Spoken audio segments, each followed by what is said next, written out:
faster than the chief, so we made it to Port Angels by 4. It had been a while since I'd had a girls' night out, and the estrogen rush was invigorating. We listened to whiny rock songs while Jessica blabbered on about the boys we hung out with. Jessica's dinner with Mike had gone very well, and she was hoping that by Saturday night they would have progressed to the first kiss stage. I smiled to myself, pleased. Angela was passively happy to be going to the dance, but not really interested in Eric. Jess tried to get her to confess who her type was, but I interrupted with a question about dresses after a bit, to spare her. Angela threw a grateful glance my way. Port Angels was a beautiful little tourist trap, much more polished and quaint than Forks. But Jessica and Angela knew it well, so they didn't plan to waste time on the picturesque boardwalk by the bay. Jess drove straight to the one big department store in town, which was a few streets from the Bay Area visitors' friendly face. The dance was billed as semi-formal, and we weren't exactly sure what that meant. Both Jessica and Angela seemed surprised and almost disbelieving when I told them I'd never been to a dance in Phoenix. "Didn't you ever go with a boyfriend or something?" Jess asked dubiously as we walked through the front doors of the store. "Really?" I tried to convince her, not wanting to confess my dance problems. "I've never had a boyfriend or anything close. I didn't go out much." "Why not?" Jessica demanded. "No one asked me," I answered honestly. She looked skeptical. "People ask you out here," she reminded me, "and you tell them no." We were in the junior section now, scanning the racks for dress-up clothes. "Well, except for Tyler," Angela amended quickly. "Excuse me," I gasped. "What did you say?" "Tyler told everyone he's taking you to prom," Jessica informed me with suspicious eyes. "He said what?"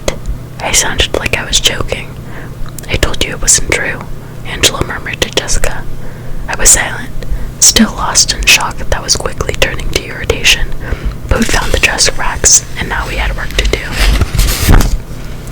"That's why Lauren doesn't like you," Jessica giggled while we pawed through the clothes. I ground my teeth. "Do you think that if I ran him over with my truck he would stop feeling guilty about the accident? That he might give up on making amends and calling it even?" "Maybe," Jessica snickered, "if that's why he's doing this." The dress section wasn't large, but both of them found a few things to try on. I sat on a low chair, just inside the dressing room, by the three-way mirror, trying to control my fuming. Jess was torn between two.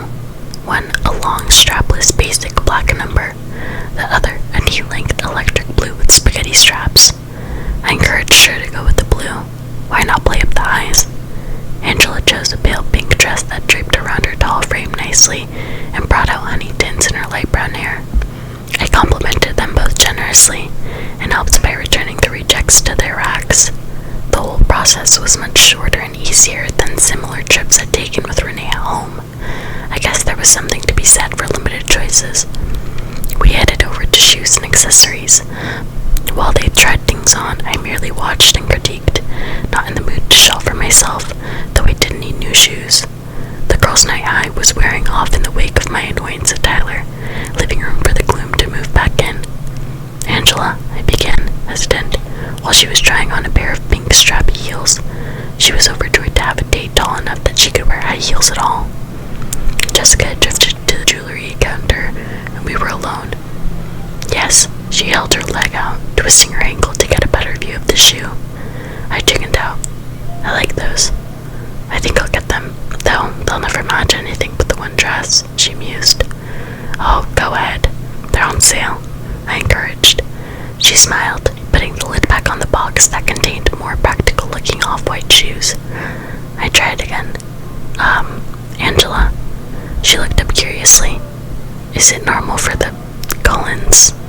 I kept my eyes on the shoes. "To be out of school a lot." I felt miserably in my attempt to sound nonchalant. "Yes, when the weather is good, they go backpacking all the time, even the doctor. They're all really outdoorsy," she told me quietly, examining her shoes too. She didn't ask one question, let alone the hundreds that Jessica would have unleashed. I was beginning to really like Angela. "Oh." I let the subject drop as Jessica returned to show us the rhinestone jewelry she found to match her silver shoes.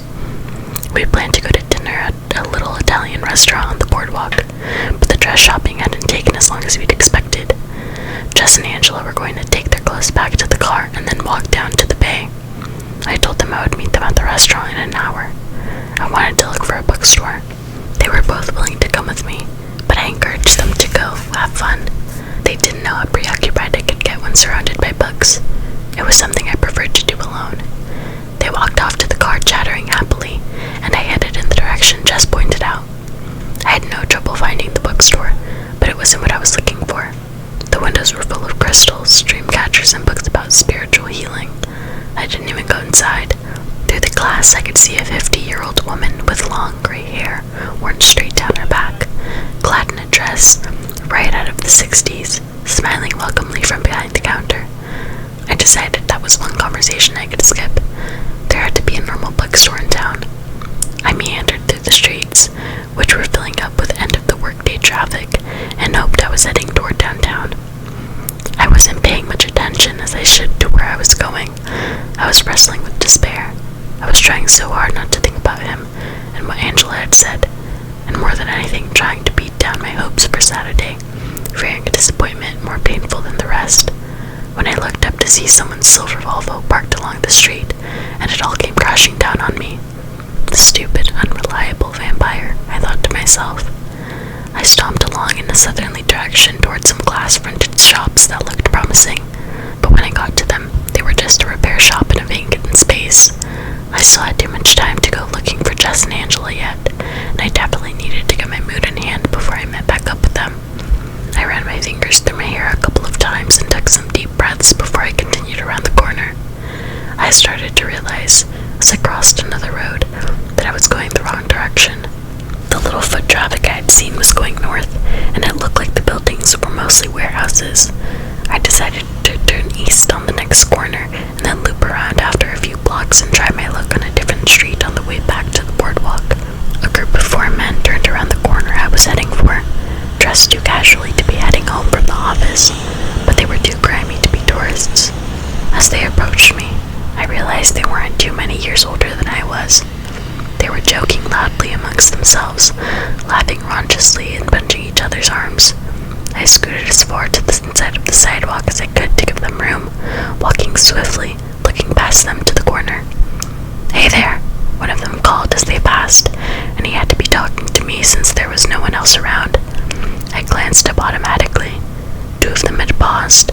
The other 2 were slowing. The closest, a heavy-set, dark-haired man in his early 20s, seemed to be the one who had spoken. He was wearing a flannel shirt open over a dirty t-shirt, cut-off jeans, and sandals. He took half a step toward me.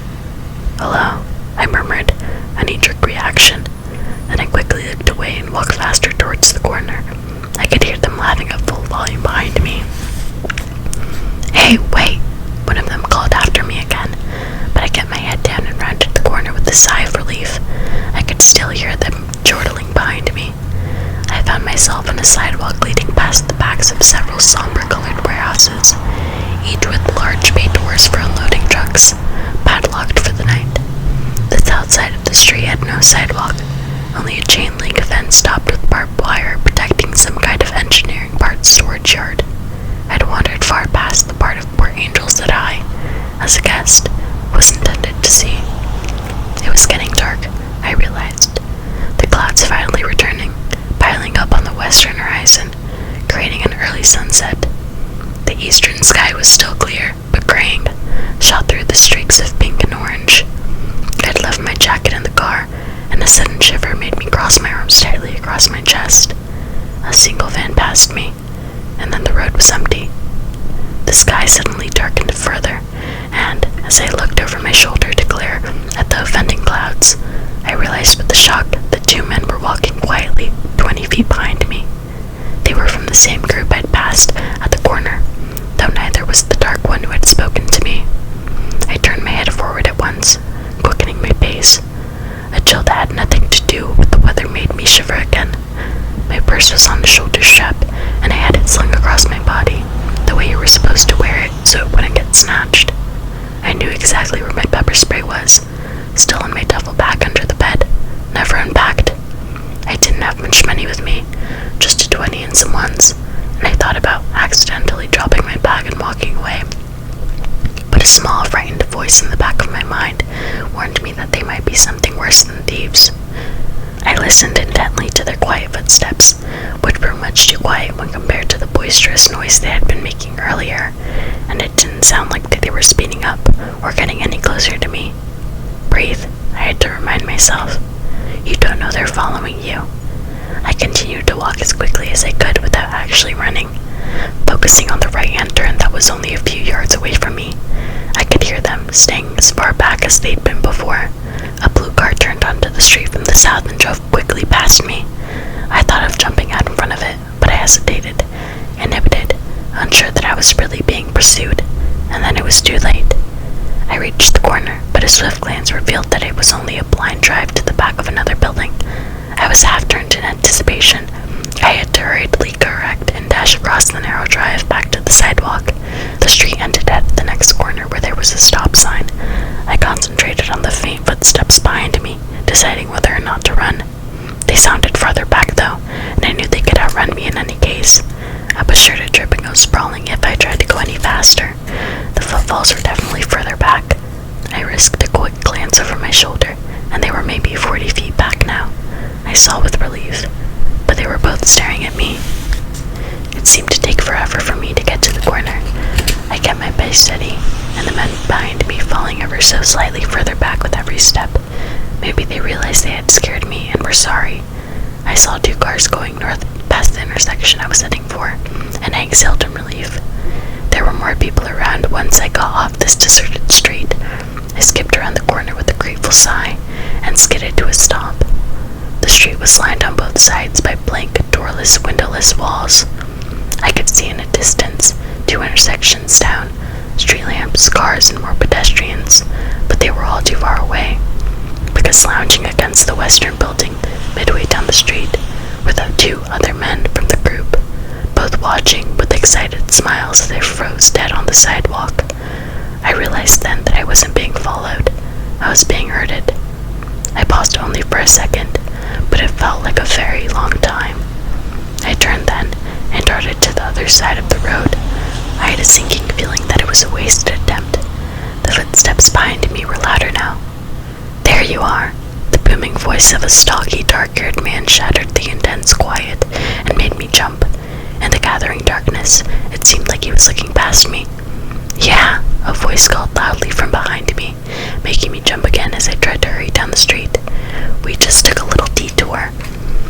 My steps had to slow now. I was closing the distance between myself and the lounging pair too quickly. I had a good loud scream, and I sucked in air, preparing to use it, but my throat was so dry, and I wasn't sure how much volume I could manage. With a quick movement, I slipped my purse over my head, gripping the strap with one hand, ready to surrender it or use it as a weapon as need demanded. The thick-set man shrugged away from the wall as I warily came to a stop and walked slowly into the street. Stay away from me, I warned in a voice that was supposed to sound strong and fearless, but I was right about the dry throat. No volume. Don't be like that, sugar, he called, and the raucous laughter started again behind me. I braced myself, feet apart, trying to remember through panic what little self-defense I knew. Heel of the hand thrust upward, hopefully breaking the nose or shoving it into the brain. Finger through the eye socket, try to hook around and pop the eye out. And the standard knee to the groin, of course. The same pessimistic voice in my mind spoke up then, reminding me that I probably wouldn't have a chance against one of them, and there were 4. Shut up, I commanded the voice before terror couldn't get past me. I wasn't going out without taking someone with me. I tried to swallow so I could build up a decent scream. A light suddenly flew around the corner, and the car almost hitting the stocky one, forcing to jump back toward the sidewalk. I dove into the road. This car was going to stop or have to hit me, but the silver car unexpectedly fishtailed around, skidding to a stop with the passenger door open just a few feet from me. Get in, a furious voice commanded. It was amazing how instantaneously the choking fear vanished, amazing how suddenly the fear of security washed over me, even before I was off the street. As soon as I heard his voice, I jumped into the seat, slamming the door shut behind me. It was dark in the car. No light had come on with the opening of the door, and I could barely see his face in the glow from the dashboard. The tire squeaked as he spun around to face north, accelerating too quickly, swerving toward the stuntmen on the street. I caught a glimpse of them diving for the sidewalk as we straightened out and sped towards the harbor. "Put on your seatbelt," he commanded, and I realized I was clutching the seat with both hands. I quickly obeyed. The snap as the belt connected was loud in the darkness. He took a sharp left, racing forward, blowing through several stop signs without pause. But I felt utterly safe, and for the moment, totally unconcerned about where we were going. I stared at his face in profound relief that was beyond my sudden deliverance. I studied his flawless features in the limited light, waiting for my breath to return to normal, until it occurred to me that his expression was murderously angry. "Are you okay?" I asked, surprised how my hoarse voice sounded. "No," he said curtly, and his tone was livid. I sat in silence, watching his face while his blazing eyes stared straight ahead, until the car came to a sudden stop. I glanced around, but it was too dark to see anything beside the vague outline of dark trees crowding the roadside. We weren't in town anymore. "Bella?" he asked, his voice tight, controlled. "Yes." My voice was still rough. I tried to clear my throat quietly. "Are you alright?" He still didn't look at me, but the fury was plain on his face. "Yes," I croaked softly. "Distract me, please," he ordered. "I'm sorry, what?" He exhaled sharply. "Just prattle about something unimportant until I calm down," he clarified, closing his eyes and pinching the bridge of his nose with his thumb and his forefinger. I racked my brain for something trivial. "I'm gonna run over Tyler Crowley tomorrow before school." He was still squeezing his eyes closed, but the corner of his mouth twitched. "Why?" "He's telling everyone that he's taking me to prom. Either he's insane, or he's still trying to make up for almost killing me last. Well, you remember it. And he thinks prom is somehow the correct way to do this. So I figure if I endanger his life, then we're even, and he can't keep trying to make amends. I don't need enemies, and maybe Lauren would back off if he left me alone. I might have to total his Centra though. If he doesn't have a ride, he can't take anyone to prom," I babbled on. "I heard about that." He sounded a bit more composed. "You did?" I asked in disbelief, my previous irritation flaring. "If he's paralyzed from the neck down, he can't go to prom either," I muttered, refining my plan. Edward sighed and finally opened his eyes. "Better?" "Not really." I waited, but he didn't speak again. He leaned his head back against the seat, staring at the ceiling of his car.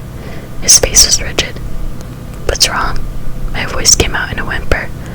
"Sometimes I have a problem with my temper, Bella."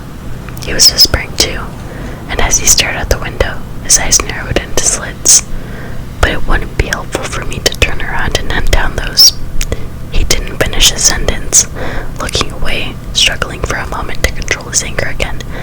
"At least," he continued, "that's what I'm trying to convince myself." "Oh," the word seemed inadequate, but I couldn't think of a better response. We sat in silence again. I glanced at the clock on the dashboard. It was past 6:30. "Jessica and Angela will be worried," I murmured. "I was supposed to meet them." He started the engine without another word, turning around smoothly and speeding back to town. We were under the streetlights in no time at all, still going too fast, weaving with ease through the cars slowly cruising the boardwalk. He parallel parked against the curb in a space I would have thought too small for the Volvo, but he slid in effortlessly in one try. I looked out the window to see the lights of La Bella Italia and Jess and Angela just leaving, pacing anxiously away from us. "How did you know where?" I began, but then I just shook my head. I heard the door open and turned to see him get out. "What are you doing?" I asked. "I'm taking you to dinner." He smiled slightly, but his eyes were hard. He stepped out of the car and slammed the door. I fumbled with my seatbelt and then hurried to get out of the car as well. He was waiting for me on the sidewalk. He spoke before I could. "Go stop Jessica and Angela before I have to track them down too. I don't think I could restrain myself if I ran into your other friends again." I shivered at the threat in his voice. "Jess, Angela," I yelled after them, waving when they turned. They rushed back to me, the pronounced relief on both of their faces simultaneously changing to surprise as they saw who I was standing next to. They hesitated a few feet from us. "Where have you been?" Jessica's voice was suspicious. I got lost, I admitted sheepishly, and then I ran into Edward. I gestured toward him. Would it be alright if I joined you? He asked, in his silken, irresistible voice. I could see from their staggered expressions that he had never unleashed his talents on them before. Sure, Jessica breathed. Actually, Bella, we already ate while we were waiting. Sorry, Angela confessed. That's fine. I'm not hungry, I shrugged. I think you should eat something. Edward's voice was low, but full of authority. He looked up at Jessica and spoke slightly louder. Do you mind if I drive Bella home tonight? That way you won't have to wait while she eats. No problem, I guess. She bit her lip, trying to figure out from my expression whether that was what I wanted. I winked at her. I wanted nothing more than to be alone with my perpetual savior. There were so many questions that I couldn't bombard him with till we were by ourselves. Okay. Angela was quicker than Jessica. See you tomorrow, Bella. Edward. She grabbed Jessica's hand and pulled her toward the car, which I could see a little ways away, parked across First Street. As they got in, Jess turned and waved, her face eager with curiosity. I waved back, waiting for them to drive away before I turned to face him. Honestly, I'm not hungry, I insisted, looking up to scrutinize his face. His expression was unreadable. Humor me. He walked to the door of the restaurant and held it open with an obstinate expression. Obviously, there would be no further discussion. I walked past him into the restaurant with a resigned sigh. The restaurant wasn't crowded. It was the off-season in Port Angels. The host was female, and I understood the look in her eyes as she assessed Edward. She welcomed him a little more warmly than necessary. I was surprised by how much that bothered me. She was several inches taller than I was, and unnaturally blonde. A table for two. His voice was alluring, whether he was aiming for that or not. I saw her eyes flicker to me, and then away, satisfied by my obvious ordinariness, and by the cautious, no-contact space Edward kept between us. She led us to a table big enough for four in the center of the most crowded area of the dining floor. I was about to sit, but Edward shook his head at me. Perhaps something more private, he insisted quietly to the host. I wasn't sure, but it looked like he smoothly handed her a tip. I'd never seen anyone refuse a table except in old movies. Sure. She sounded as surprised as I was. She turned and led us around a partition to a small ring of booths, all of them empty. How's this? Perfect. He flashed his gleaming smile, dazzling her momentarily. She shook her head, blinking. Your server will be right out. She walked away unsteadily. You really shouldn't do that to people, I criticized. It's hardly fair. Do what? Dazzle them like that. She's probably hyperventilating in the kitchen right now. He seemed confused. Oh, come on, I said dubiously. You have to know the effect you have on people. He tilted his head to one side and his eyes were curious. I dazzle people. You haven't noticed. Do you think everybody gets their way so easily? He ignored my questions. Do I dazzle you? Frequently, I admitted. And then our server arrived, her face expectant. The hostess had definitely dished behind the scenes, and this new girl didn't look disappointed. She flipped a strand of short black hair behind one ear and smiled with unnecessary warmth. Hello, my name's Amber, and I'll be your server tonight. What can I get you to drink? I didn't miss that she was speaking only to him. He looked at me. I'll have a Coke. It sounded like a question. 2 Cokes, he said. I'll be right back with that. She assured him with another unnecessary smile, but he didn't see it. He was watching me. What? I asked when she left. His eyes stayed fixed on my face. How are you feeling? I'm fine, I replied, surprised by his intensity. You don't feel dizzy, sick, cold? Should I? He chuckled at my puzzled tone. Well, I'm actually waiting for you to go into shock. His face twisted up into that perfect crooked smile. I don't think that will happen, I said after I could breathe again. I've always been very good at repressing unpleasant things. Just the same, I'll feel better when you have some sugar and food in you.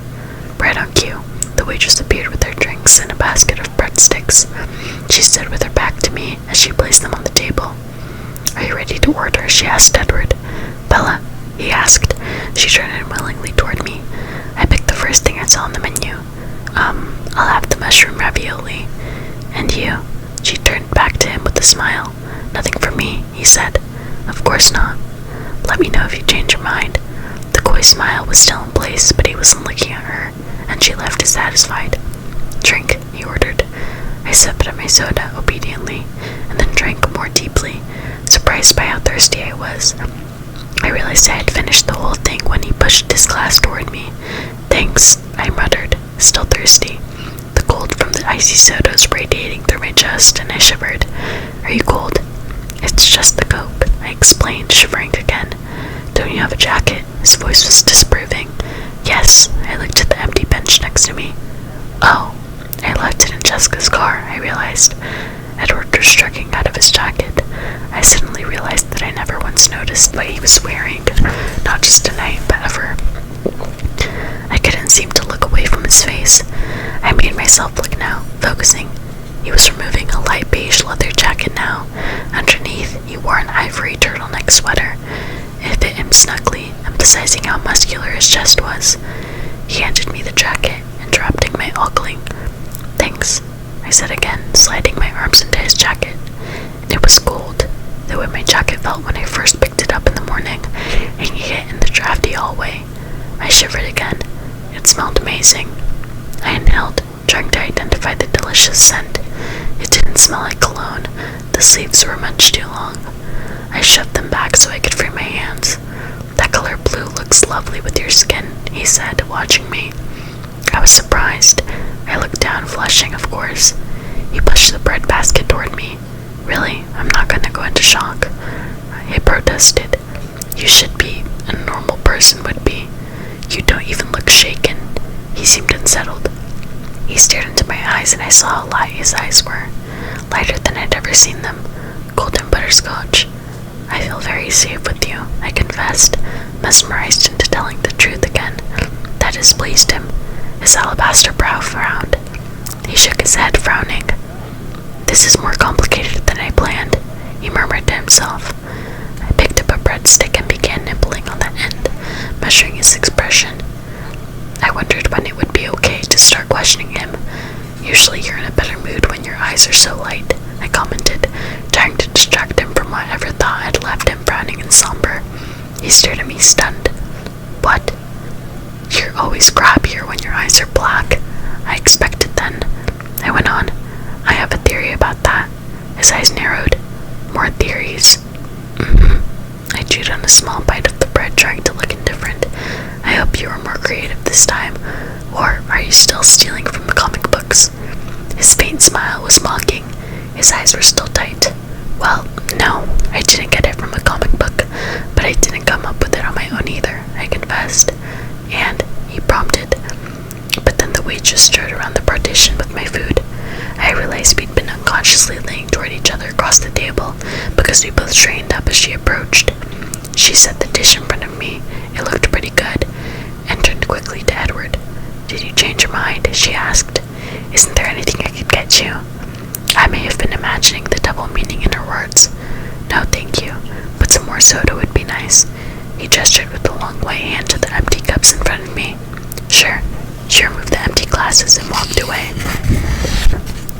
You were saying, he asked. I'll tell you about it in the car if... I paused. There are conditions. He raised one eyebrow, his voice ominous.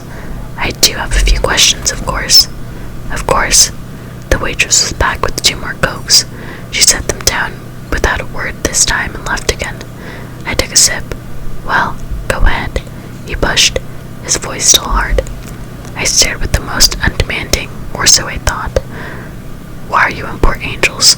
He looked down, folding his large hands together slowly on the table.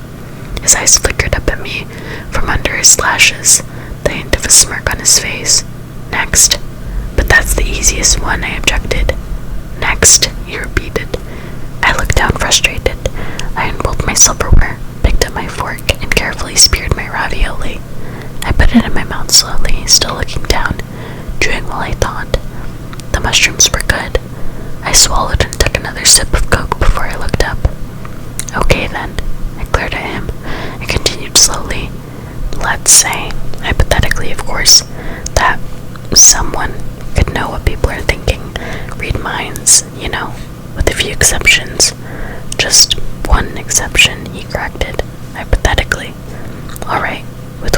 confusion then. I was thrilled that he was playing along, but I tried to seem casual. How does that work? What are the limitations? How would that someone find someone else at exactly the right time? How would he know she's in trouble? I wondered if my convoluted questions even made sense. Hypothetically, he asked. Sure. Well, if that someone, let's call him Joe, I suggested. He smiled rarely. Joe, then. If Joe had been paying attention, the timing wouldn't have needed to be quite so exact. He shook his head, rolling his eyes. Only you could get in trouble in a town this small. You would have devastated their crime rate statistics for a decade, you know. We were speaking of a hypothetical case, I reminded him frostily. He laughed at me, his eyes warm. Yes, we were, he agreed. Shall we call you Jane? How did you know? I asked, unable to curb my intensity. I realized I was leaning toward him again. He seemed to be wavering, torn by some internal dilemma. His eyes locked with mine, and I guessed he was making the decision right then whether or not to simply tell me the truth. You can trust me, you know, I murmured. I reached forward without thinking, to touch his folded hands, but he slid them away minutely, and I pulled my hand back. I don't know if I have a choice anymore. His voice was almost a whisper. I was wrong. You're much more observant than I gave you credit for. I thought you were always right. I used to be. He shook his head again. I was wrong about you on one other thing as well. You're not a magnet for accidents. That's not a broad enough classification. You're a magnet for trouble. If there is anything dangerous within a 10-mile radius, it will invariably find you. And you put yourself into that category, I guessed. His face turned cold, expressionless, unequivocally. I stretched my hand across the table again, ignoring him when he pulled back slightly once more, to touch the back of his hand shyly with my fingertips. His skin was cold and hard, like a stone. Thank you. My voice was fervent with gratitude. That's twice now. His face softened. Let's not try for 3, agreed. I scowled but nodded. He moved his hand out from under mine, placing both of his under the table. But he leaned toward me. I followed you to Port Angels, he admitted, speaking in a rush. I never tried to keep a specific person alive before, and it's much more troublesome than I would have believed. But that's probably just because it's you. Ordinary people seem to make it through the day without so many catastrophes. He paused. I wondered if it should bother me that he was following me. Instead, I felt a strange surge of pleasure. He stared, maybe wondering why my lips were curving into an involuntary smile. Did you ever think that maybe my number was up the first time with the van, and then you've been interfering with fate? I speculated, distracting myself. That wasn't the first time, he said, and his voice was hard to hear. I stared at him in amazement, but he was looking down. Your number was up the first time I met you. I felt a spasm of fear at his words, and the abrupt memory of his violent black glare the first day, but the overwhelming sense of safety I felt in his presence stifled it. By the time he looked up to read my eyes, there was no trace of fear in them. You remember? He asked, his angel face grave. Yes, I was calm, and yet here you sit. There was a trace of disbelief in his voice. He raised one eyebrow. Yes, here I sit. Because of you. I paused. Because somehow you knew how to find me today, I prompted. He pressed his lips together, staring at me through narrowed eyes, deciding again. His eyes flashed down to my full plate, and then back to me. You eat, I'll talk, he bargained. I quickly scooped up another ravioli and pumped it into my mouth. It's harder than it should be, keeping track of you. Usually I can find someone very easily, once I've read their mind before. He looked at me anxiously, and I realized I had frozen. I made myself swallow, then snapped another ravioli and tossed it in. I was keeping tabs on Jessica, not carefully. Like I said, only you could find trouble in Port Angels. And at first, I didn't notice when you took off on your own. Then when I realized that you weren't with her anymore, I took off looking for you at the bookstore I saw and read. I could tell that you hadn't gone in, and that you had gone south, and I knew you would have turned around soon. So I was just waiting for you, randomly searching through the thoughts of people on the street to see if anyone had noticed you, so I would know where you were. I had no reason to be worried, but I was strangely anxious. He was lost in thought, staring past me, seeing things I couldn't imagine. I started to drive in circles, still, listening. The sun was finally setting, and I was about to get out and follow you on foot, and then he stopped, clenching his teeth together in sudden fury. He made an effort to calm himself. "Then what?" I whispered. He continued to stare over my head. "I heard what they were thinking," he growled. His upper lip curled slightly back over his teeth. "I saw your face in his mind." He suddenly leaned forward, one elbow appearing on the table, his hands covering his eyes. The movement was so swift it startled me. It was very hard. You can't imagine how hard. For me to simply take you away and leave them alive. His voice was muffled by his arm. "I could have let you go with Jessica and Angela, but I was afraid if you left me alone, I would go looking for them," he admitted in a whisper. I sat quickly, dazed, my thoughts incoherent. My hands were folded in my lap, and I was leaning weakly against the back of the seat. He still had his face in his hands, and he was as still as if he'd been carved from the stone his skin resembled. Finally, he looked up, his eyes seeking mine, full of his own questions. "Are you ready to go home?" he asked. "I'm ready to leave," I qualified, overly grateful that we had the hour-long ride home together. I wasn't ready to say goodbye to him. The waitress appeared as if she had been called, or watching. "How are we doing?" she asked Edward. "We're ready for the check, thank you." His voice was quiet, rougher, still reflecting the strain of our conversation. It seemed to muddle her. He looked up, waiting. Sure," she stuttered. "Here you go." She pulled a small leather folder from the front pocket of her black apron and handed it to him. There was a bill in his hand already. He slipped it into the folder and handed it right back to her. "No change," he smiled. Then he stood up, and I scrambled awkwardly to my feet. She smiled invitingly at him again. "You have a nice evening." He didn't look away from me as he thanked her. I suppressed a smile. He walked close behind me at the door, still careful not to touch me. I remember what Jessica had said about their relationship with Mike, how they were almost to the first kiss stage. I sighed. Edward seemed to hear me, and he looked down curiously. I looked at the sidewalk, grateful that he didn't seem to be able to know what I was thinking. He opened the passenger door, holding it for me as I stepped in, shutting it softly behind me. I watched him walk around the front of the car, amazed, yet again, by how graceful he was. I probably should have been used to that by now, but I wasn't.